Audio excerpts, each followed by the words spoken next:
विपक्षी एकता को लेकर मुख्यमंत्री नीतीश कुमार, डिप्टी सीएम तेजस्वी यादव दिल्ली दौरे पर हैं। लगातार अलग अलग दलों के नेताओं से मुलाकात हो रही है। उसका कितना इम्पैक्ट होगा ये जानने की कोशिश करते हैं। हमारे साथ पूर्व डिप्टी सीएम है तारकिशोर प्रसाद जी, उनसे जान लेते हैं। सर, किस तरह से देखते हैं, कितना इम्पैक्टफुल रहेगा? अरे देखिए, माननीय मुख्यमंत्री पूर्व से ही विपक्षी एकता के नाम पर लगातार उनका दिल्ली जाना जारी है। लेकिन आप समझ रहे हैं कि भारत के यशस्वी प्रधानमंत्री श्री नरेंद्र मोदी जी ने अपने मेहनत से और अच्छी योजनाओं से जो अपना एक प्रभाव पूरे देश पर और पूरे वैश्विक स्तर पर डाला है, उससे एक बड़ी घबराहट विपक्षी दलों में है। और दूसरा जो सबसे बड़ा कारण है, विपक्ष के जितने भी प्रमुख नेता हैं सबों पर जांच चल रही है, केंद्रीय एजेंसियां जांच कर रही है और कई प्रकार के जो घोटाले हैं वो देश उसको जान रहा है।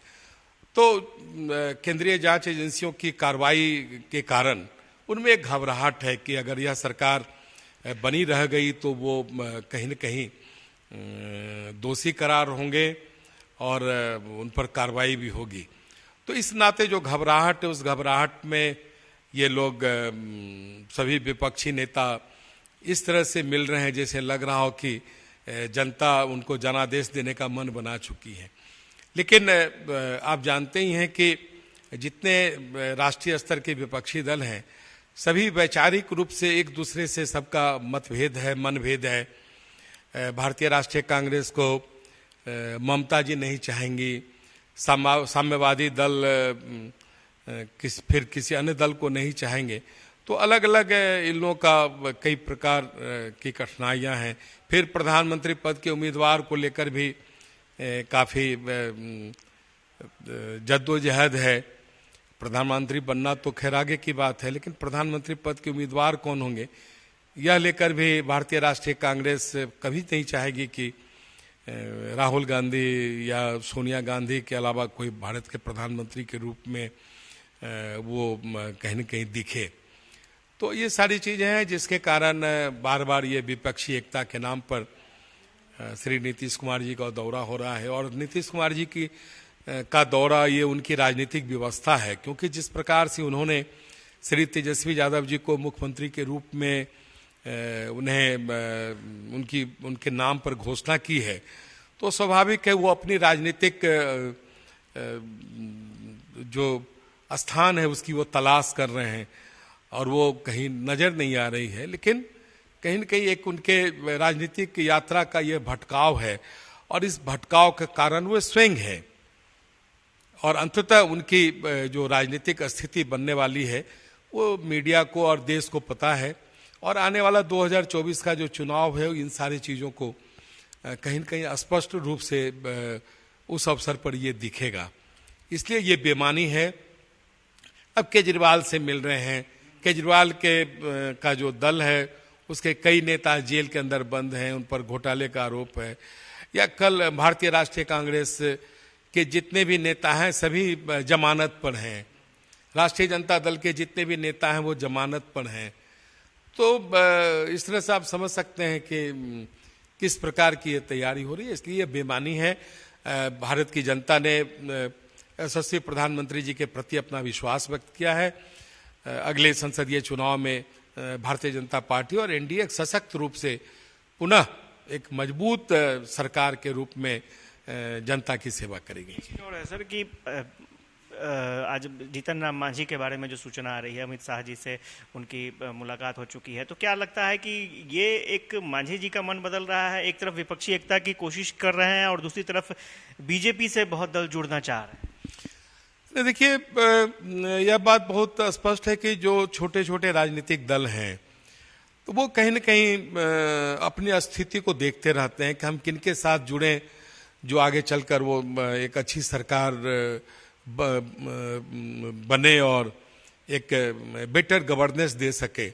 तो मांझी जी की भी जो छटपटाहट और चिंता है उसी प्रकार की है। वो भी आकलन कर रहे हैं और वो धीरे धीरे एनडीए से कैसे अच्छा संबंध बने इसके लिए वो प्रयास भी कर रहे हैं। उन्होंने हाल में भी कहा है कि प्रधानमंत्री आवास योजना दलालों के चंगुल में है तो देखिए, कोई भी केंद्र सरकार राशि देती है, लेकिन वो किस प्रकार से आम गरीबों तक यह योजना पहुंचे, उसका ग्रामीण विकास विभाग उसका नोडल विभाग है। तो आप देख सकते हैं कि उनका सीधा आरोप राज्य की सरकार पर है कि केंद्र सरकार इतनी बड़ी राशि दे रही है, 1.5 लाख रुपया से ज़्यादा की राशि गरीबों को अपना मकान बनाने के लिए केंद्र सरकार दे रही है, लेकिन उसका बेहतर उपयोग नहीं हो रहा। वो दलालों के चंगुल में लगातार फंसते रहे हैं। तो आप अगर सर्वे कर लें पूरे बिहार में कि प्रधानमंत्री आवास योजना की क्या स्थिति है, तो बहुत सारी चीजें स्पष्ट हो जाएगी। एक और बड़ा घटनाक्रम है सर, आज 71,000 युवाओं को एक साथ नौकरी के लिए पत्र केंद्र सरकार की तरफ से दिया गया है। आरजेडी के मंत्री हैं, उनका कहना है कि 130 करोड़ की आबादी है, 71,000 उसमें क्या होगा। हम लोग तो 10 लाख, बिहार की आबादी 11 करोड़ है, हम लोग 10 लाख नौकरी दे रहे हैं। तो केंद्र सरकार कहाँ इस मामले में ठहर? नहीं, देखिए, सवाल हम कितना नौकरी दे रहे हैं यह नहीं है, सवाल यह है कि सरकार चाहती क्या है। हमारी केंद्र की सरकार लगातार, एक विगत दिनों भी एक आयोजन हुआ था जिसमें रोजगार नौजवानों को दिया गया था, फिर आज 71,000 नौजवानों को रोजगार मुहैया माननीय प्रधानमंत्री जी करने वाले हैं। तो देखिए, हम सब जिन वायदों को लेकर सरकार बनाते हैं या जिन मुद्दों पर हम सब काम करते हैं, भारतीय जनता पार्टी एनडीए काम करती है, तो स्वाभाविक तौर पर हम लोग की अपनी एक प्रतिबद्धता होती है कि हम कैसे किसी योजना को धरातल पर उतारें। और जो अभी वर्तमान में जो बिहार की सरकार है, यह तो बहुत बड़े बड़े वायदे किए थे कि प्रथम कैबिनेट में ही हम इतनी नौकरियां दे देंगे। तो देखिए, बिना किसी वर्कआउट के इस तरह के बयान वही सरकार के मंत्री दे सकते हैं जो जिनकी मंशा सिर्फ लुभावने नारे देकर सत्ता में बने रहने का है। अगर उन्हें नौकरी देना है तो उस पर उनको काम करना पड़ेगा, रोजगार के अवसर तलाशने होंगे, उसके फिर रास्ते बनाने होंगे, और तब जाकर किसी नौजवान को नौकरी देने में सरकार सफल हो पाती है। तो और हमारी अपनी तैयारी, हम लोग कौशल विकास पर ध्यान दे रहे हैं कि कैसे भारत के नौजवान जो उनमें प्रतिभा है उसको विकसित करके उन्हें रोजगार मुहैया करा सके। तो ये कई चीजें हैं जिस पर कि बहुत गंभीरता से काम करने से ये सारी चीजें परिणाम के रूप में दिखती है। जो आज 71,000 नौजवानों को जो नौकरियां दी जाएगी तो वो दिखेगी। किशोर प्रसाद थे, पूर्व डिप्टी सीएम, और वो बता रहे थे कि केंद्र सरकार की क्या रणनीति है, क्या स्ट्रैटेजी है और क्या माहौल होने वाला है 2024 तक। ये जरूर है कि विपक्ष की तरफ से एक एकता की कोशिश जरूर की जा रही है, लेकिन उसमें कई पेच हैं, कई दलों के अलग अलग विचार हैं और कई नेता ऐसे हैं जिन पर भ्रष्टाचार के गंभीर आरोप है। तो ऐसे में विपक्षी एकता का जो सवाल उठ रहा है वो कितना सफल हो पाएगा, इस पर सबकी निगाहें टिकी हुई है। कैमरा पर्सन राजेश के साथ आशुतोष चंद्र, कसस न्यूज, पटना।